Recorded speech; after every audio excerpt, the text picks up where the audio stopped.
부흥회를 인도하는 목사님이 설교 시간에 천국은 매우 좋은 곳이라고 자세히 설명을 했습니다. 한 젊은 성도가 예배 후에 목사님을 찾아가서 물었습니다. 목사님은 한 번도 천국에 가보신 적이 없으면서 어떻게 그곳이 좋은 곳이라고 말씀하십니까? 그러자 목사님이 대답했어요. 그거 아주 쉽게 알 수 있어요. 어떻게 해요? 지금까지 천국이 싫다고 되돌아온 사람이 아무도 없었거든요. 썰렁했네요.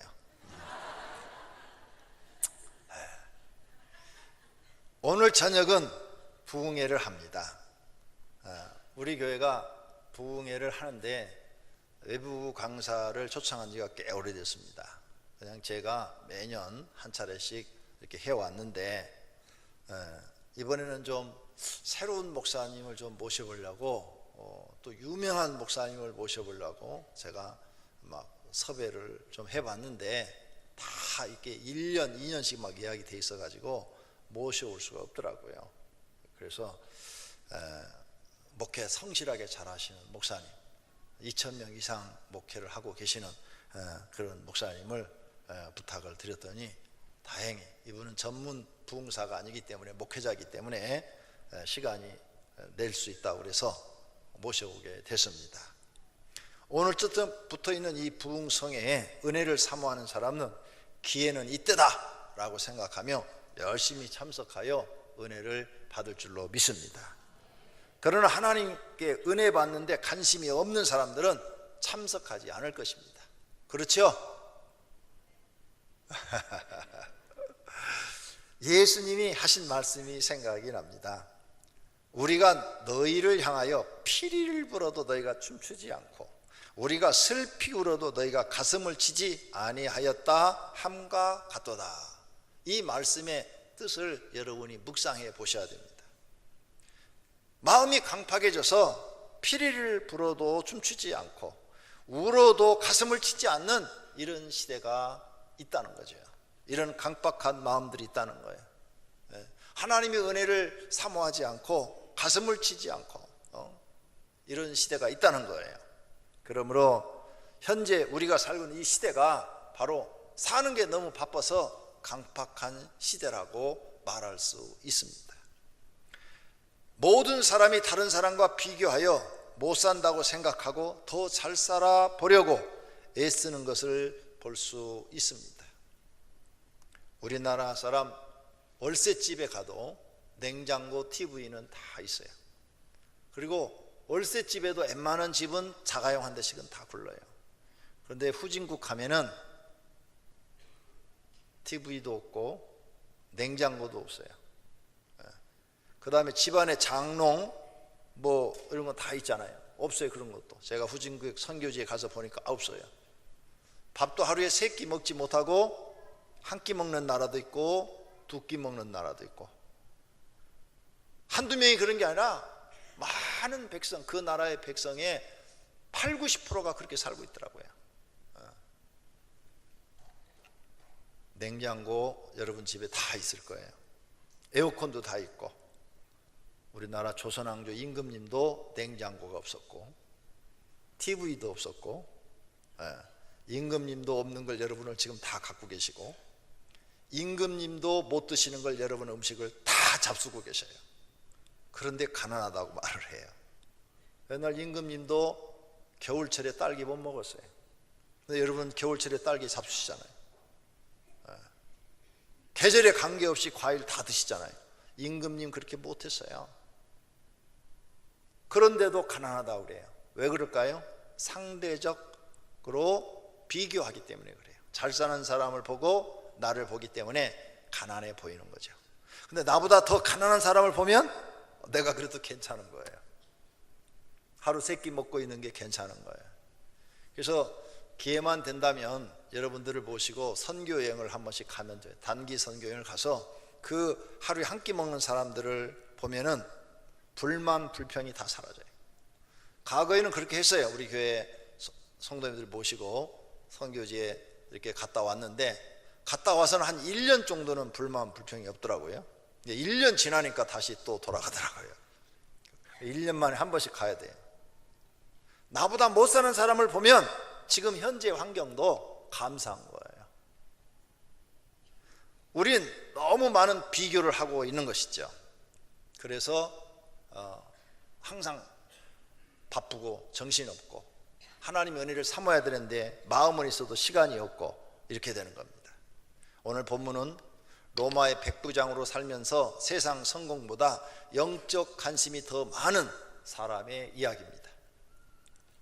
로마의 백부장은 세상 권세를 더 높이 가지기 위해서 관심이 많아야 되는데 하나님께 관심이 더 많아 기도하다가 천사도 만나고 베드로를 자기 집에 초청하여 가정 집회를 하다가 온 가정이 성령받고 구경 온 친구까지 성령받고 구원받은 이야기인 것입니다. 이 가정을 우리가 좀 살펴보면 첫째로 고넬로 가정 집회를 하게 된 동기는 고넬로는 출세보다 하나님께 관심이 더 많았습니다. 많은 사람들은 하나님보다 출세에 관심이 더 많습니다. 그러나 고넬로는 달랐어요. 영적인 데 관심이 많았습니다. 그래서 하나님께 관심을 두었던 겁니다. 성도님들도 영적인 데 더 관심이 많아야 합니다. 하나님께 더 관심이 많아야 합니다. 그래야 살아계신 하나님을 만나고 이적을 경험할 수 있습니다. 그래서 고넬로는 매일 하나님 앞에 기도했어요. 왜? 영적인 데 관심이 많으니까 하나님을 만나고 싶었던 겁니다. 사도행전 10장 2절에 보니까 고넬로는 경건하여 온 지방과 더불어 하나님을 경외하며 백성을 많이 구제하고 하나님께 항상 기도했다고 그랬어요. 항상이니까 수시로 매일 기도했다는 거예요. 고넬로는 하나님을 만나고 싶었습니다. 그래서 바쁜 일들이 많지만 매일 기도 생활을 꾸준히 하였습니다. 이것을 하나님이 보시고 응답하신 것입니다. 성도님들도 매일 기도에 힘쓰면 하나님이 받으시고 하나님의 살아계심을 보여주시고 응답하실 것입니다. 고넬로는 이웃사랑을 실천했어요. 사도행전 10장 4절에 보니까 내 기도와 구제가 하나님 앞에 상달되어 기억하신 바가 되었다고 그랬어요. 고넬로는 예수님의 말씀을 들었어요. 예수님의 가르침이 뭡니까? 너희에게 새 계명을 주노니 서로 사랑하라. 이 말씀도 하셨고, 가장 큰 계명은 하나님 사랑, 둘째 계명은 이웃 사랑이다. 이 말씀도 하셨어요. 고넬로는 예수님을 직접 만난 적이 없지만 예수님의 가르침이 옳다고 생각했어요. 사람은 하나님 사랑하고 이웃 사랑해야 된다. 그래서 자기 로마 사람이에요. 이스라엘 사람들이 가난하든 배가 고프든 뭐 아파서 죽든 신경 쓸 거 없어요. 자기만 잘 먹고 잘 살면 돼요. 로마 사람이니까. 그런데 이스라엘 사람들이 가난한데 자기 월급을 타서 그들을 도와줬다는 거예요. 구제해 줬다는 거예요. 그 구제가 하나님 앞에 너 참 옳은 일 한다, 의로운 일 한다 인정받게 됐다는 거죠. 고넬로는 예수님의 말씀을 듣고 실천했다는 거예요. 기도를 매일 함으로 하나님 사랑을 실천했어요. 그리고 구제함으로 이웃 사랑을 실천했어요. 왜 기도가 하나님 사랑이냐? 하나님을 정말로 사랑하는 사람들은 기도해요. 하나님을 사랑하기 때문에 매일매일 하나님 만나고 싶고 하나님께 은혜 받고 싶고 하나님께 더 가까이 갖고 싶고 그래서 날마다 기도해요.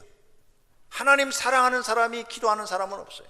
다 기도합니다. 그래서 하나님을 사랑하기 때문에 정말 고넬로는 매일매일 기도로 자기가 하나님을 사랑하는 걸 표현했고 하나님 말씀대로 이웃사랑을 실천했어요. 그랬더니 하나님이 이것을 기억하신 바가 돼서 천사를 보내줬다는 거예요. 사랑하시는 성도님들, 천사 만나고 싶습니까? 평생 사시면서 천사를 보신 적 있으십니까? 저는 하나님의 은혜로 천사를 여러 번 봤습니다. 정말로 멋있고 아름다웠습니다. 정말로 너무너무 기뻤어요. 천사를 보시는 은혜가 있기를 축원합니다. 오늘 하나님께서 고넬로가 하나님 사랑, 이웃 사랑을 실천한 걸 보고 보내주신 것처럼 우리 성도님들도 하나님 사랑, 이웃 사랑을 실천하고 기도하면 하나님이 기억하신 바가 돼서 천사 아니라 그보다도 더 좋은 것도 주실 수 있는 줄로 믿습니다.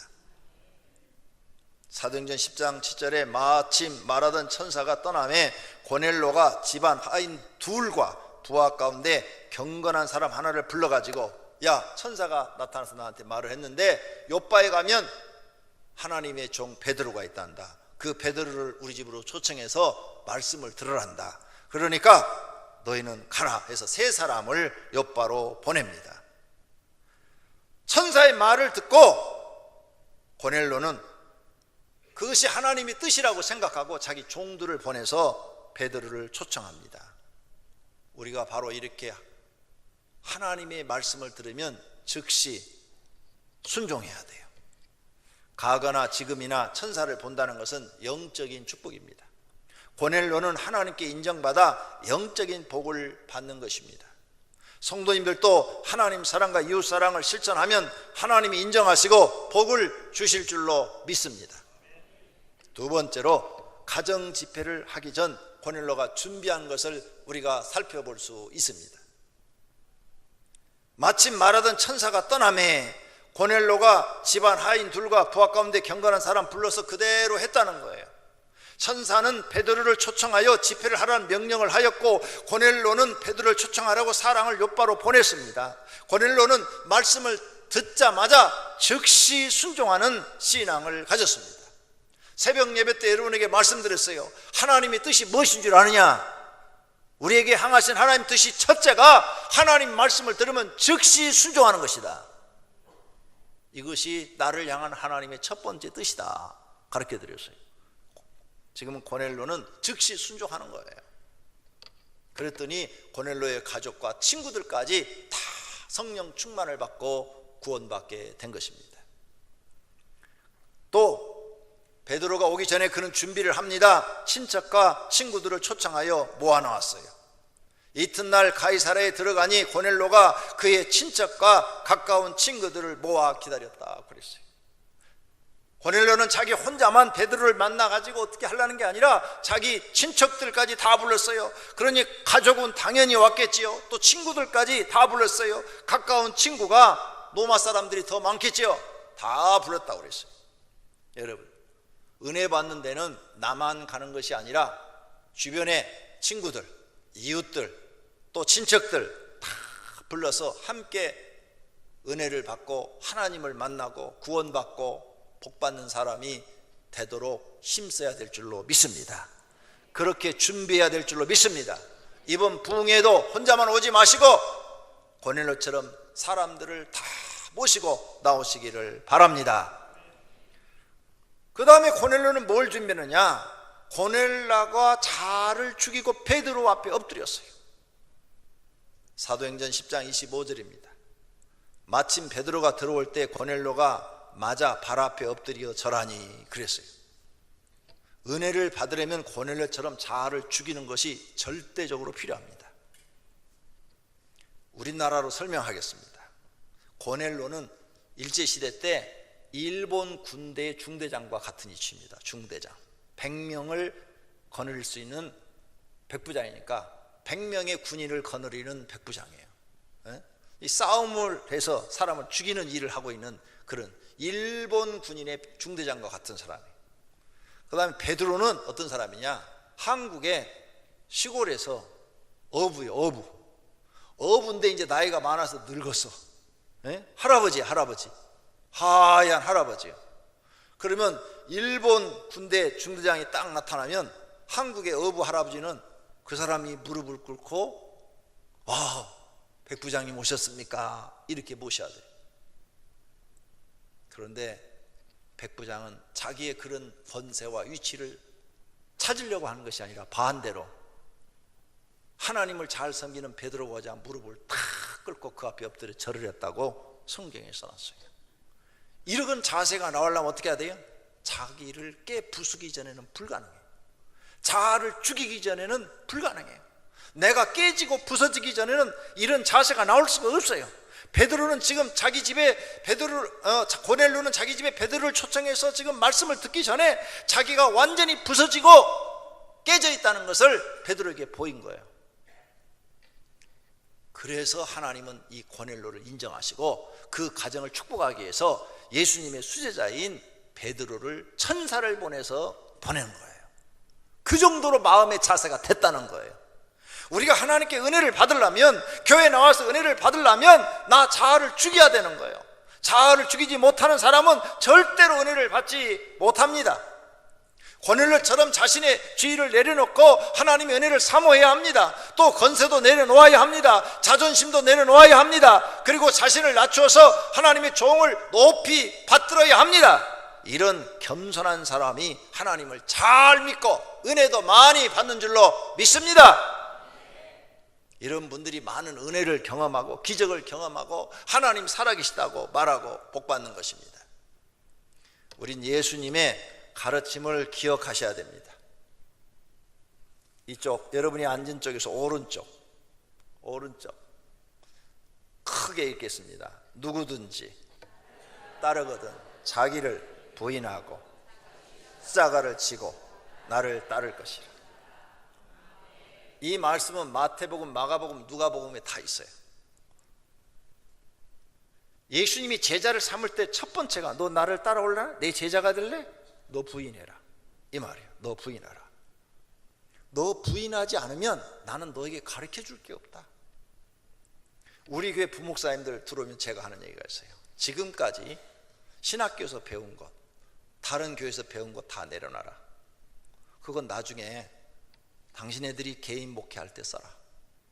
버리라는 게 아니고 다 내려놔. 버리라고 그러면 날 이상하게 볼 테니까 다 내려놓고 여기 와서는 내가 가르친 대로 해라. 내가 가르친 대로 배워라. 우리 교회 있을 때는 내가 하라는 대로 해라. 이 말을 알아듣고 어떤 분들은 빨리 다 내려놓고 내가 가르친 대로 해요. 그래서 빨리빨리 우리에게 적응을 하는 거예요. 적응을 해가지고 막 은혜를 받아가지고 막 설교도 잘하고 막 찬송 인도도 잘하고 막 굉장한 실력이 축축축 올라가는 걸 봐요. 근데 안 내려놓는 사람들이 있어요. 딴 데서 배운 거, 신학교에서 배운 거, 다른 교회에서 배운 거 안 내려놓고 고집 부려가면서 그대로 하는 사람들이 있어요. 내가 이렇게 가만히 뒤에서 보면 내가 아무리 좋은 걸 가르쳐 줄래도 안 받아들이니까 성장이 안 돼. 똑같아요. 예수님이 우리에게 자아를 부인하라는 것은 지금까지 우리가 알고 있는 세상 지식, 세상 경험 다 내려놓으라는 거예요. 너희가 지금 세상에 배운 것 갖고는 절대 너희는 하나님의 은혜를 받을 수가 없다. 다 내려놓아라. 자아를 부인해라. 그리고 이제 하나님이 주시는 말씀으로 새롭게 너희 가슴을 채워라. 머릿속에 생각도 채워라. 그때 너희는 살아계신 하나님을 만나고 은혜를 받을 것이며 복도 받을 것이다, 그 말이에요. 믿습니까? 이렇게 예수님이 자아를 부인하라는데 부인하지 않는 그 자체가 죄인 것입니다. 낮아지라고 그랬는데 낮아지지 않아요. 세상 걸 버리라고 그랬는데 버리지 못해요. 세상 짐을 내려놓지 못합니다. 자존심도 못 내려놓습니다. 자기 주관이 강합니다. 이런 사람에게 하나님의 말씀이 어떻게 그 마음속에 들어가겠습니까? 빨리 하나님 말씀이 들어와서 나를 지배하고 싶으면 자아를 죽여야 합니다. 날마다 기도해야 됩니다. 하나님, 내 자아를 죽이게 해주소서. 내 자신이 깨지고 부서지게 하옵소서. 내 자신이 깨지고 부서져야 성령이 역사하십니다. 믿습니까? 이것을 죽이지 못하면 평생 하나님을 믿어도 진리가 여러분 속에 들어가서 여러분을 이끌지 못합니다. 하나님의 말씀은 진리인데 이게 들어올 자리가 없다는 것입니다. 고넬료는 지금 베드로 앞에 무릎을 꿇고 절을 했다는데 철저하게 자기가 죽은 사람입니다. 아무도 없을 때 한 게 아니에요. 부하들이 보는 데서 하는 거예요. 지금 부하들이 100명의 부하들이 보는 데서 하는 거예요. 이게 쉬운 일이 아닙니다. 완전히 깨지고 부서지기 전에는 불가능한 일인 거죠. 성도님들도 이번 집회에 고넬료처럼 자신이 죽고 오시는 강사 목사님을 하나님의 종으로 받드는 심정으로 참석하시면 반드시 은혜 받을 줄로 믿습니다. 세 번째로는 고넬료의 가정 집회에 임한 복입니다. 베드로가 깨달은 게 있어요. 사도행전 10장 34절에 베드로가 깨달은 얘기를 합니다. 베드로가 입을 열어 말하되 내가 참으로 하나님은 사람의 외모를 보지 아니하시고 각 나라 중 하나님을 경외하며 의를 행하는 사람은 다 받으시는 줄을 깨달았도다. 베드로가 깨달았대요. 베드로가 이렇게 말해서 나는 깨달았다. 그래서 교회 나오면 여러분이요, 하나님 말씀을 듣고 깨달는 거예요. 은혜인 것이에요. 그럼 뭘 깨달았느냐? 하나님은 외모를 보지 않는 것을 깨달았고, 어느 나라 사람이든 간에 하나님을 경외하며 의를 행하는 사람은 하나님이 다 받으신다. 고넬로 같이 로마 사람인데도 받으신다. 우리나라 말로 하면은 일본 사람인데도 하나님이 받으신다. 이런 걸 깨달았다는 거예요. 우리는 일본 사람이란 말을 잘 안 써요. 저는 목사니까 일본 사람이라고 그러지만 여러분들은 일본 놈이라고 그래요.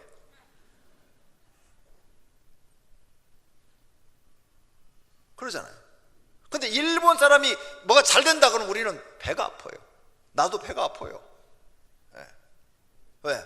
36년 동안 핍박을 받았기 때문에, 우리 조상이 그런 고생을 했기 때문에 그냥 미운 거예요. 그냥. 그리고 지금도 반성하는 기미가 없으니까 더 미운 거야. 그래서 우리는 일본 사람 보면 본의 아니게 막 경쟁의식을 느끼게 되는 겁니다. 베드로가 이걸 깨달았다는 거예요. 외모를 보지 않는 것, 어느 나라 사람이든 간에 하나님을 경외하며 의를 행하는 사람은 하나님이 다 인정하시고 구원시켜 주시고 받으시고 천사도 보내준다는 사실을 깨달았다는 거예요. 그러면 외모를 보지 않는다는 말씀이 무슨 말씀입니까? 이건 아주 우리에게 기쁜 소식인데요, 세상 사람들은 사람의 외모를 보고 씁니다. 인물이라든지 그분의 학력이라든지 그분의 실력이라든지 가문, 이런 걸 보고 해요.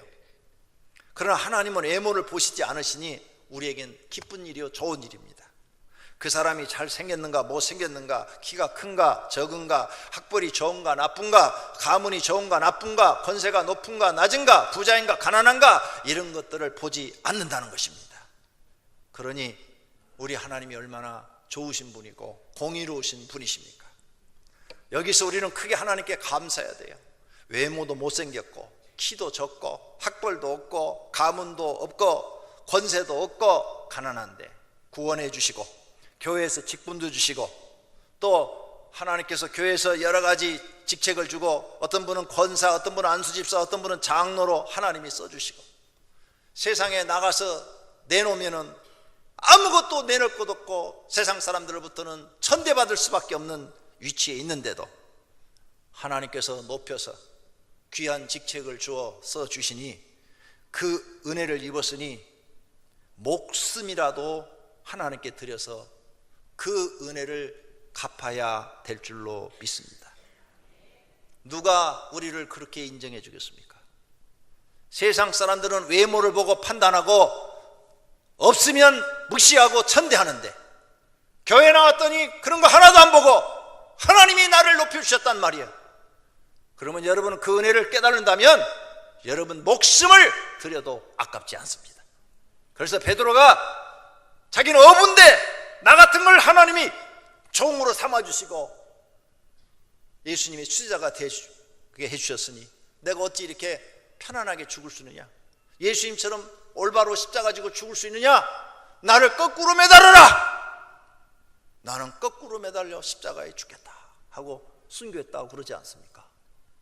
그게 하나님의 은혜를 아는 사람의 신앙의 자세입니다. 진짜 여러분이 하나님의 은혜를 안다면 하나님께 충성해야 되고 헌신해야 되고, 여러분의 피를 다 뽑아서 하나님 앞에 드려도 여러분은 하나님의 은혜를 갚지 못합니다. 지옥 갈 사람을 천국으로 인도해 주는 그 하나만 해도 여러분의 평생을 헌신해도 그 은혜를 갚지 못한다, 그 말이에요. 정말 하나님의 은혜를 아시기를 바랍니다. 이렇게 아무것도 아닌 사람을 교회에서 높임을 받아 높은 직책까지 주셨는데 교회 일도 안 하고 헌신도 없고 방관하고 방해하는 사람이 된다면 그 사람은 하나님께 버림을 받아도 할 말이 없을 것입니다. 그래서 그런 사람을 예수님이 게으르고 악한 종아 슬피 울며 이를 갈미 있으리라, 심판장에서 그렇게 말씀하고 계시는 겁니다. 마태복음 25장에서 이런 하나님의 은혜를 베드로가 발견했다는 거예요. 그러므로 우리는 교회에 나와서 자아가 죽어야 합니다. 자아가 죽으면 언제나 자신이 보이고 자기 죄가 보이고 항상 회개하게 되고 죄를 범하지 않으려고 노력하고 하나님의 은혜를 감사하고 더 충성하지 못해서 하나님 죄송합니다, 하나님 죄송합니다 하고 하나님 앞에 충성을 다하게 되는 것입니다. 또 베드로가 깨달은 두 번째는 각 나라 중 하나님을 경외하며 의를 행하는 사람은 받으신다는 것입니다. 유대인만 구원받은 줄 알았는데 이방 나라 이 로마 사람도 하나님을 경외하고 의를 행하니까 구원받는다는 것을 깨달았다는 거예요. 모든 유대인들은 자기들만 구원받는 줄 알았어요. 그런데 이 이방 사람도 하나님이 받으신다는 걸 베드로가 깨달은 거예요. 우리나라도 이방 사람들입니다. 우리도 고넬료처럼 하나님을 경외하고 의를 행하면 구원받는다는 것을 베드로와 고넬료가 증명해 주고 있는 것입니다. 그렇다면 의를 행한다는 것이 무엇입니까? 의를 행한다는 것은 하나님의 말씀을 순종하는 겁니다. 그래서 고넬료가 하나님을 사랑하고 이웃을 사랑하는 것을 실천하는 것을 의를 행했다고 그래요. 성도님들은 의를 행했다 그러니까 선한 일, 의로운 일을 생각하십니다. 고넬료는 정말 이웃을 사랑해서 구제했다고 그랬으니까 우리가 생각하는 그 의로운 일을 한 겁니다. 선한 일을 한 것입니다. 그것만 인정받은 게 아닙니다. 의라는, 성경의 의는 그렇게 남을 도와주고 선한 일을 행한 것도 의지만 그 나라와 그 의를 구하라 그랬어요. 그 의가 뭐냐? 하나님 말씀대로 사는 겁니다. 하나님 뜻대로 사는 거예요. 그래서 고넬료는 하나님 뜻대로 말씀대로 하나님 앞에 항상 기도했던 거예요. 하나님을 안 믿는데 남을 구제하고 도와주면 하나님 그 사람 인정하지 않습니다. 하나님을 사랑하지 않아요. 나 교회도 안 다녀요.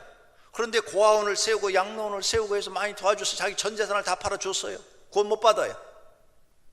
인정하지 않아요. 반드시 하나님 앞에도 의를 행하고 사람 앞에도 의를 행해야 하나님이 인정하십니다.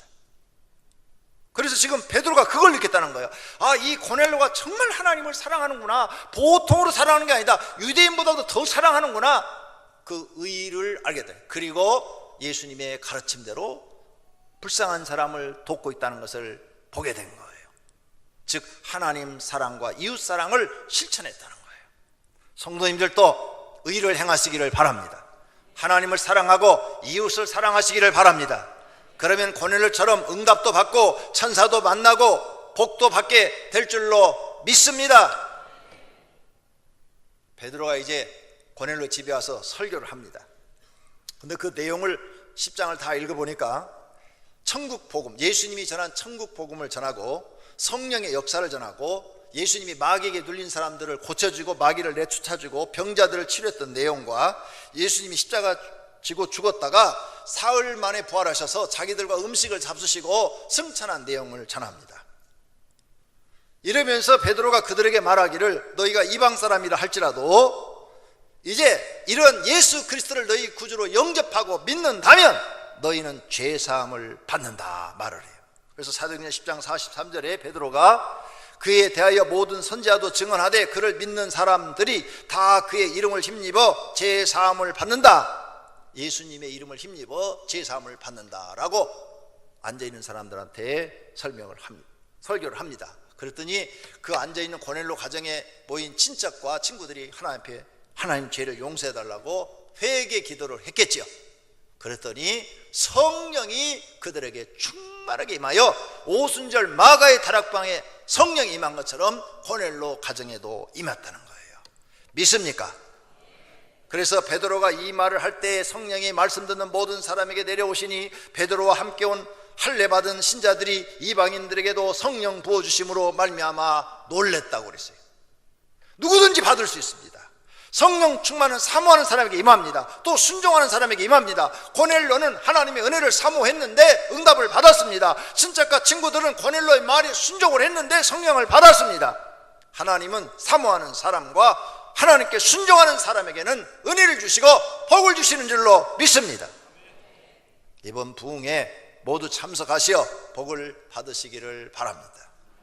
결론으로 이번 부흥에는 오랜만에 외부 강사를 초청하여 집회를 합니다. 그러므로 모든 성도가 하나님의 은혜와 복을 사모하시고 순종하여 복을 받으시기를 바랍니다. 이번 부흥성의 주제가 뭡니까?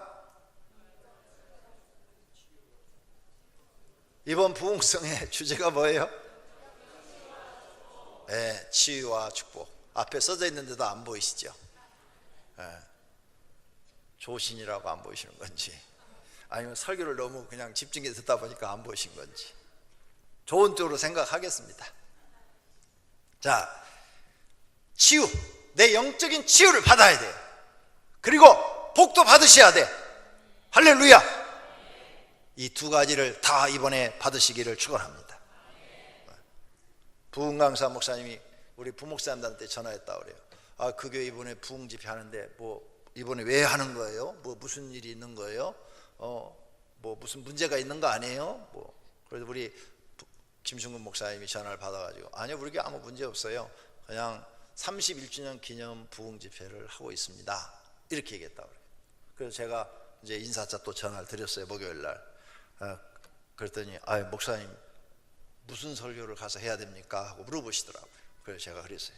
목사님, 그저 우리 교인들이 하나님 잘 믿고 복 받게만 해주시면 됩니다. 그 이상 뭐 더 바랄 게 없습니다. 하나님 잘 믿고 복 받으면 됐죠. 다른 건 우리 교회 뭐 문제 하나도 없습니다. 아무 얘기도 안 했습니다. 내가 그 전화 통화하는 것을 집사님이 몇 분이 옆에서 들었어요. 강명성전 얘기도 안 했고 소아성전 얘기도 안 했고 아무 얘기, 비치도 안 했습니다. 비치도. 저는 그런 사람이 아니에요. 왜? 그건 다 하나님이 알아서 하시는 거니까. 이번에 그저 여러분들이, 이 목사님이 목회를 40년 하신 분이에요.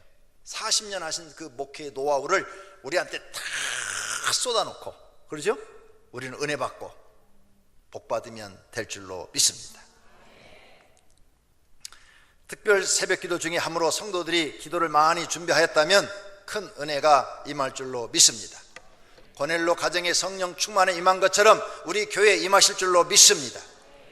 성도의 개인 심령에 임할 줄로 믿습니다. 우리 교회 참 은혜로워요. 제가 볼 때는 너무너무 우리 교회 참 은혜롭습니다. 다른 교회는 이렇게 가면 기도하다가 귀신들이 나타나면 축사를 하는 걸 하죠. 그러면 사람들이 막 손가락질을 해요. 저 사람 귀신 나타났어, 귀신. 저 사람 귀신 들었대, 귀신. 이래요. 그래갖고 손가락질하고 막 비웃고 막 이래요. 그래서 귀신 들린 사람은 창피해서 그 교회를 못 다녀. 그리고 어떻게 치료도 못 해줘. 어떻게 해결도 못 해줘. 근데 저는 제가 영적인 세계를 경험하면서 그게 아니라는 걸 깨달았어요. 오히려 귀신이 나타난 사람들은요, 자기가 경험을 했어. 자기 몸속에 귀신이 들어와서, 나도 귀신이 들어올 수 있구나 하는 걸 깨달았어요. 그리고 그것을 이제 이기는 방법을 가르쳐주고 또 귀신을 쫓아주고, 신앙생활을 이제 당신의 영적인 경험을 했으니까 영적인 경험을 안 한 사람보다도 당신은 더 하나님께 복받은 사람입니다. 영적인 경험을 안 한 사람들은 이런 세계를 모르기 때문에 중간에 교회 안 나오기도 하고 떠나기도 하고 그러는데, 당신은 이제 귀신이 있다는 것을, 마귀가 있다는 것을 확실히 알았으니까 이제 평생 하나님께 기도하고 하나님을 사모하고 사랑하면 더 큰 은혜를 받고 더 큰 축복을 받습니다. 그 사실이에요. 이 귀신이 드러난 사람들이요, 기도를 많이 해버리면요, 이제 성령의 음성을 듣습니다. 귀로 성령의 소리가 들려요. 왜? 이 사람은 영이 이미 민감한 사람이에요. 보통 사람보다도 영이 굉장히 민감한 사람이에요. 그 사람들만 그게 나타나는 거예요. 그래서 그 사람이 기도를 많이 해버리고 더 하나님께 가까이 가버리면 이제 마귀는 완전히 떠나고 성령의 음성을 듣고 예언자처럼, 선지자처럼 바뀌어버립니다. 신앙도 본이 되고 훌륭한 인물이 되는 거예요. 그러므로 우리 교회에서는 그걸 잘 코치해 주니까 오히려 그 사람들이 더 은혜로운 사람이 되고 더 복받은 사람이 돼요.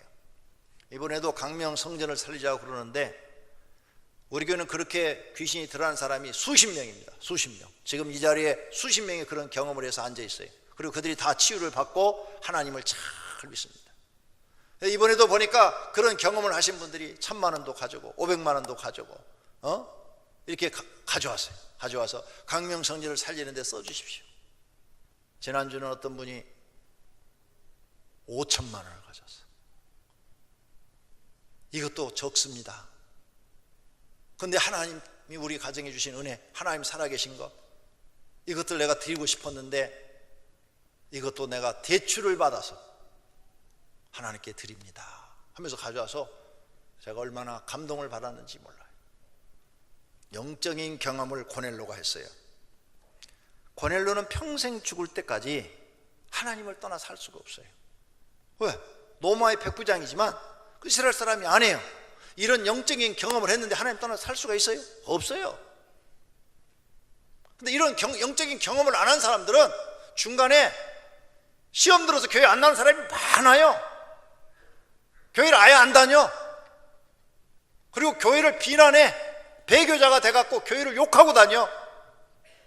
얼마나 불쌍한지 몰라요.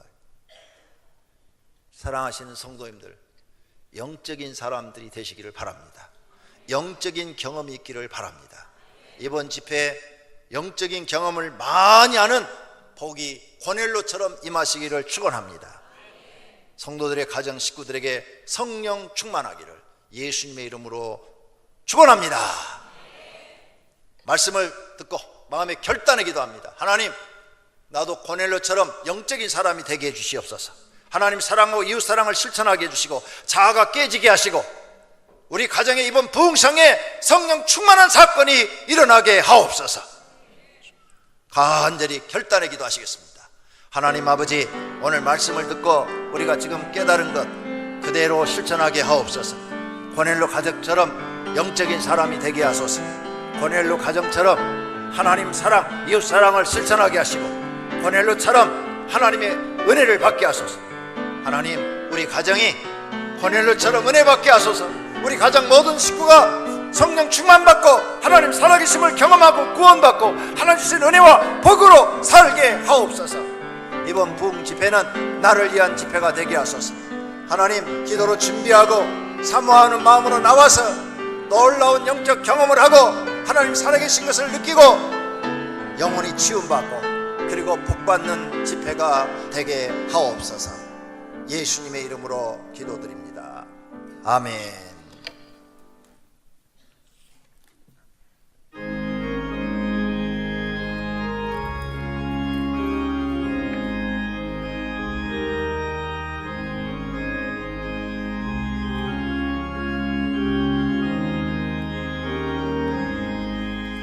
강물같이 흐르는 깊은 성령 강림함이라.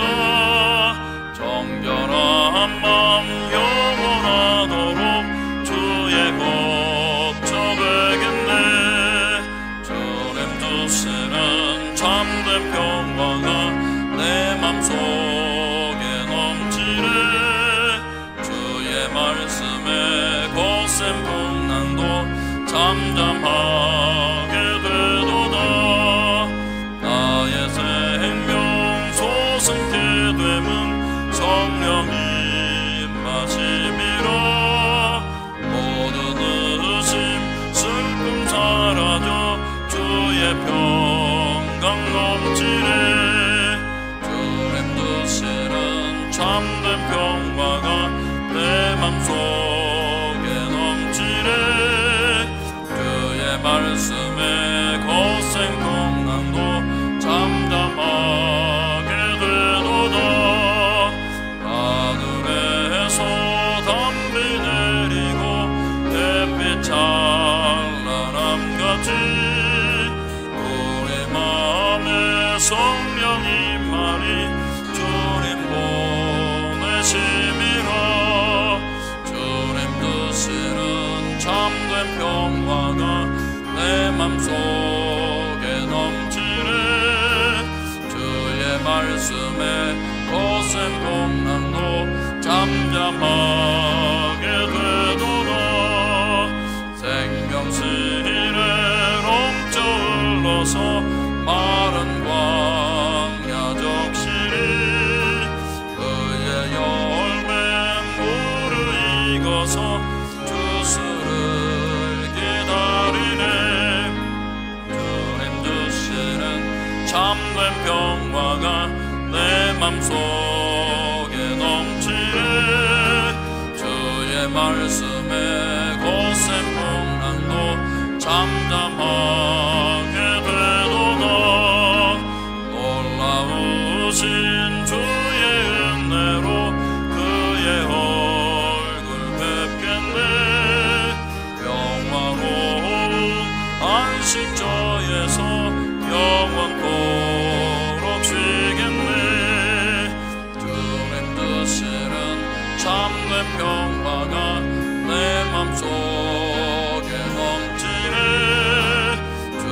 주의 말씀에 거센 풍랑도 잠잠하게 되도다.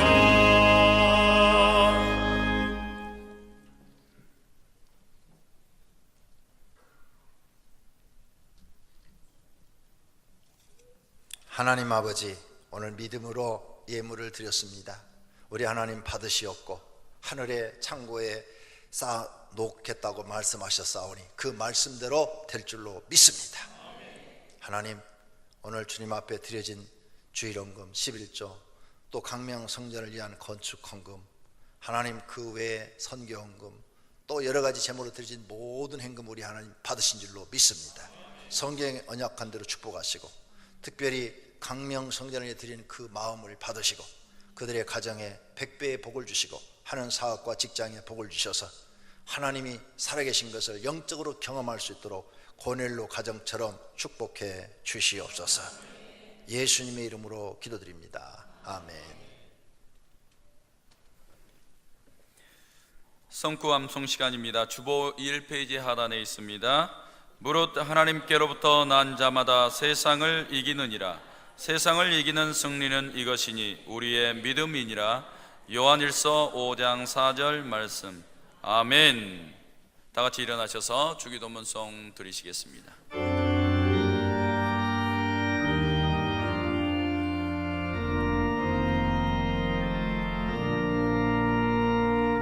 하늘에 계신 아버지 이름 거룩하사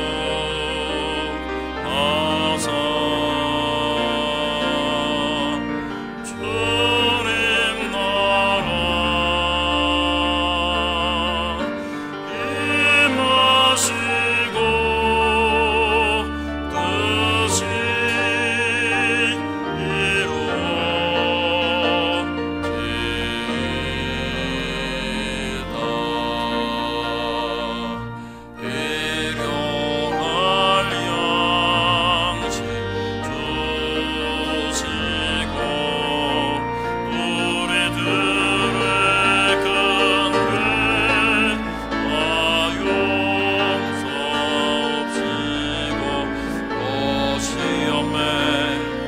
마시고 악에서 구원하소서. 내게 주의 나라 주의 권세 주의 영광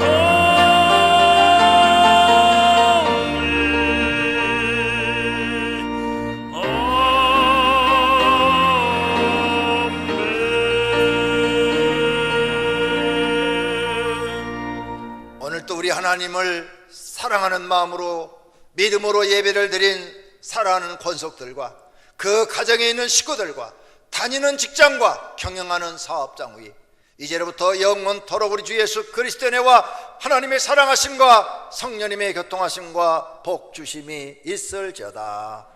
아멘.